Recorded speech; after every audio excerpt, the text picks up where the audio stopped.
I made a mistake with Last Gang because as I got busy with Drake, instead of taking the money from Last Gang and kind of putting it back into the business and staffing it with, you know, young adults, it was more or less staffed by interns Oh, and okay. underserviced that part of the business.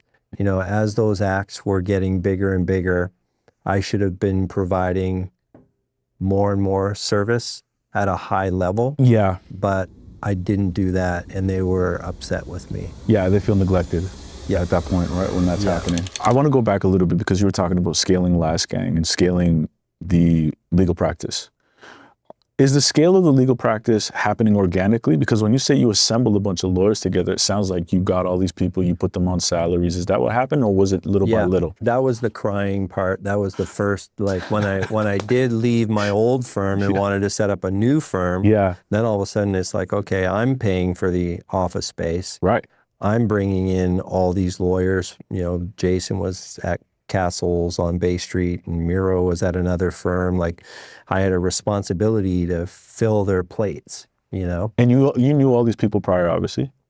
I didn't know Jason that well, but Okay. I knew Miro and Stacy came with me from the other firm. Okay. Yeah.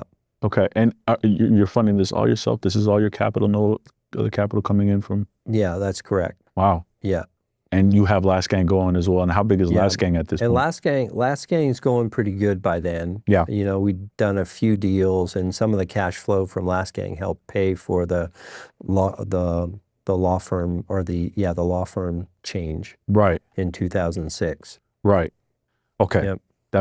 That's good to know. I'm just personally curious of how this all Yeah. kind of came about. Yeah, no, I didn't have like a rich, you know, a rich family or a trust fund or anything for Yeah. that. My parents have been really great and they're awesome and really supportive, but I didn't have that. You know, Yeah. we had to kind of build it. Yeah, yeah. No, wasn't Yep. even assuming that. I thought maybe Yep. there was some other capital or something, you know. Yeah, no investors or outside. I mean, the investment on the Last Gang side was Donald, so we were 50-50 partners. Right, that was it. Yep, and he did put some money into the mix and like factor and different kind of government funding sources. Of course. Yeah, that was invaluable. I Yeah. mean, all of that factor, Star Maker, Video Fact, everything that built the foundation of Last Gang. So Drake comes into the picture, takes away a lot of your attention because it's a rocket ship, the business of Drake. Yep. And I've said this multiple times on the podcast, it changes the trajectory of Canadian music, or at least in hip hop, but The really Drake effect, yeah. very real. But then you go and you're doing that now that brings in, again, it's kind of maybe like the Nelly Furtado situation. Again, it's like Chris Taylor again is representing one of the biggest artists at the time, new artists. Mm-hmm. And so you're getting more people coming your way, but then at some point you now step away from the legal side, or maybe not step away, but now eOne comes into the picture at some point, right? Yeah. Yeah, and I was gonna say, you know, if there's lessons to be learned, I made a mistake with Last Gang because as I got busy with Drake, instead of taking the money from Last Gang and kind of putting it back into the business and staffing it with, you know, young adults, it was more or less staffed by interns. Oh, And okay. underserviced that part of the business. You know, as those acts were getting bigger and bigger, I should have been providing more and more service at a high level. Yeah. But I didn't do that, and they were upset with me. Yeah, they feel neglected. Yeah. At that point, right, when that's Yeah. happening. All right, folks. I hope you're enjoying this convo. There is a ton of value that you can extract from it. And speaking of which, if you're an artist or manager watching this and you want to get more in-depth strategies regarding your career, then my one-on-one consultations could be for you. These are fully personalized, just you and me tackling whatever you need in your career. Now, if you're not familiar with me, if you don't know, I have over 16 years of experience working with artists like Jesse Reyes and Eminem, to managers like Troy Carter and Tyler Henry, to working with brands like Nike or the Toronto Raptors. I have deep knowledge in many areas of the music business that can help you map out your next moves. Whether that's helping with your personal brand or creating a marketing plan or building out your content strategies that actually provides results, or simply navigating the music industry to whatever is most relevant to where you're at, I want to help. You can now book a one-on-one consultation session for a fee with me through my Calendly. You can find the link in the description below. Now let's get back to the pod. And if I had to do it all over again, I would have tried to find people like you to bring into my orbit to like help me run this business, because I'm going to France with Drake, and I'll be back in a week. But I need someone here to like be an adult in the room to run this Last Gang business. Right. So we had some hiccups at that point. That's important, I think, because, you know, if you want to get great people, you got to spend the money, right? But it's a good return on the investment, because you want to ensure that these ultimately your assets, who are your bands or your artists, that they're feeling protected, they're feeling the love, that their business is growing at the same rate as the label is growing, right? Yeah. Otherwise, yeah, absolutely. These are human people at the end of the day. Yep. So if they don't feel like they're getting the best services, it all falls on really that's running the show. And if you look at, you know, I know this is a management-oriented podcast. Not really, but it's more business. That's why I'm asking about legal, but I guess Manager's Playbook is... Manager's Playbook. I mean, the ones who have played the playbook the best, if that's the right phrase, they've all built incredible support around them. You know, the great managers in our business have incredible staff that work alongside them, you know. Yeah, that's true. That's very true. Which you now have, and we'll get to that.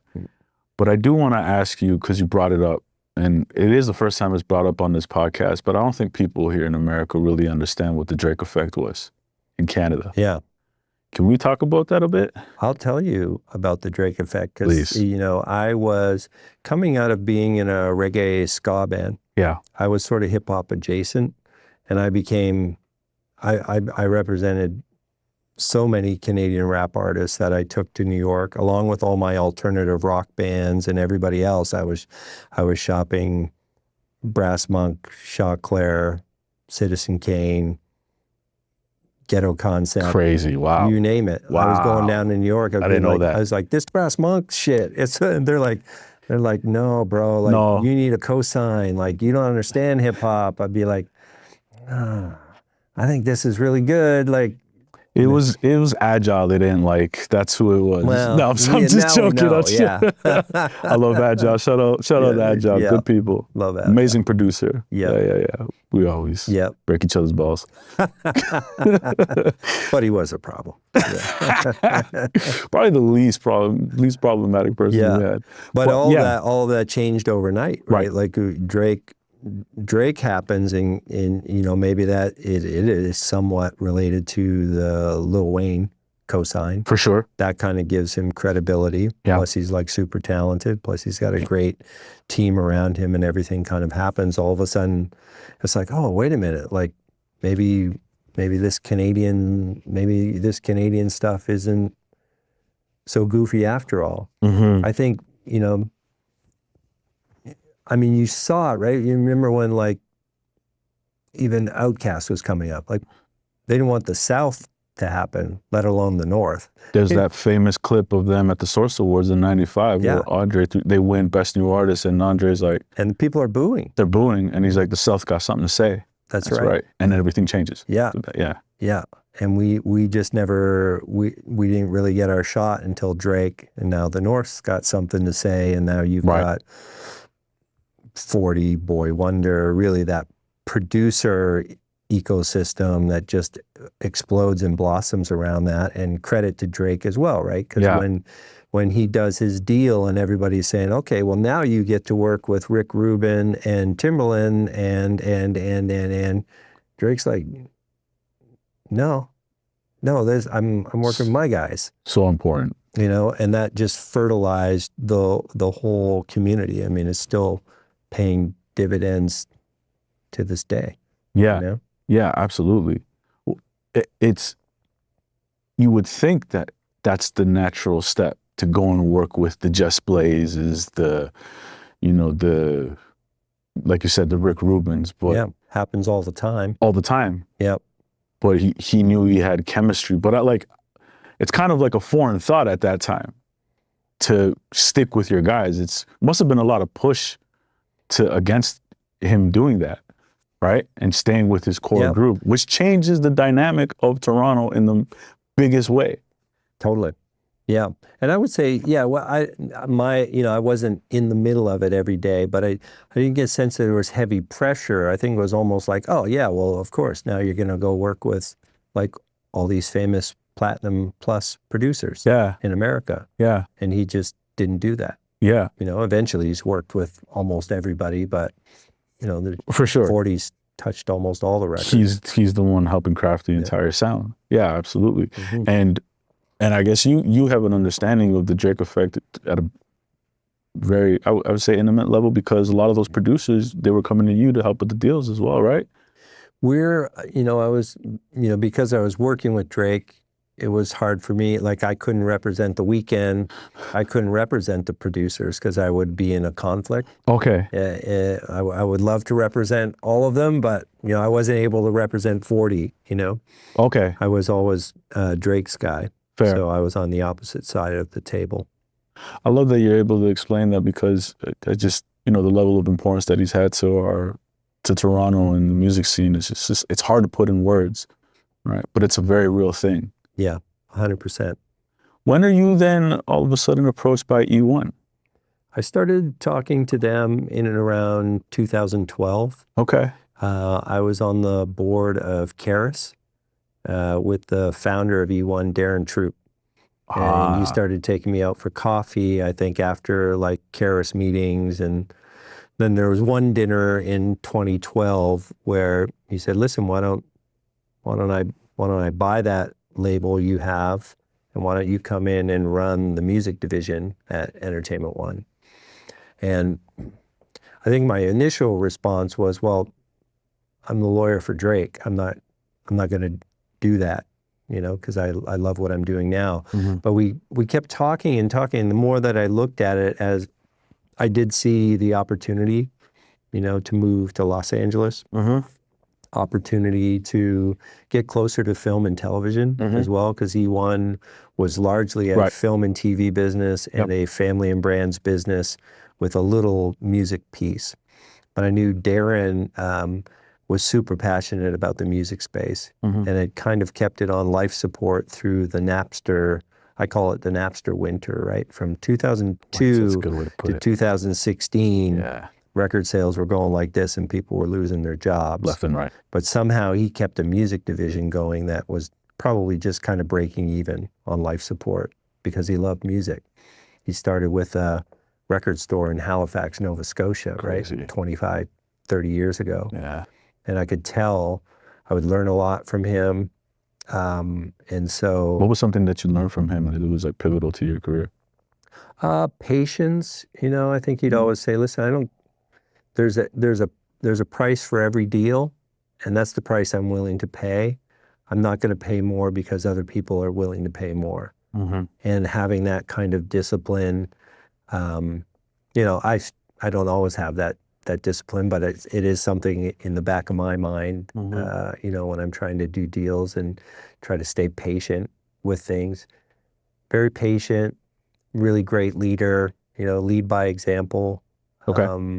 You know, work hard, play hard, have a good time, but be serious about your business. Yeah.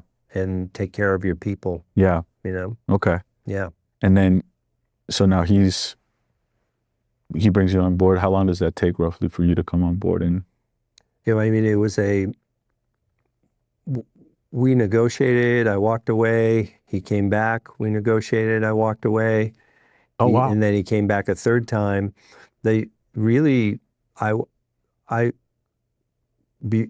Initially he wanted me to close the law firm, basically. It's like, if you're going to come to eOne, then you've got to close your law firm, take your name off the door, let the partners take the practice. How come? I think I could understand that. If you're hiring somebody and you're going to pay them a lot of money, Yeah. be like, well, I don't want you to have a side hustle here. Like, you're running the music division of a publicly held company. Yeah. I want you to be dedicated to what you're doing. And really, for me, I was just like, well, if I don't like it after 6 months, I want to be able to go back. Did you communicate that to him? Yeah. Okay. Yeah. And that was all. It was like, look, I don't want to be a lawyer and a music executive. I want to do this job, and I'm going to give it 100%. But The music executive side. Yeah. Yeah. but if I can, that the lawyers and the staff and the clients, those are like family to me, right? Right. So really moving on from that was very difficult, but I was able to keep my name on the door. I was able to do some limited work for clients in the transition. So I had a list of clients I was able to represent. Uh-huh. And so that was good. That was kind of the happy medium. That was the last thing. He's like, okay, you can do that. And then we Nice. signed off, and I moved there in March 2016.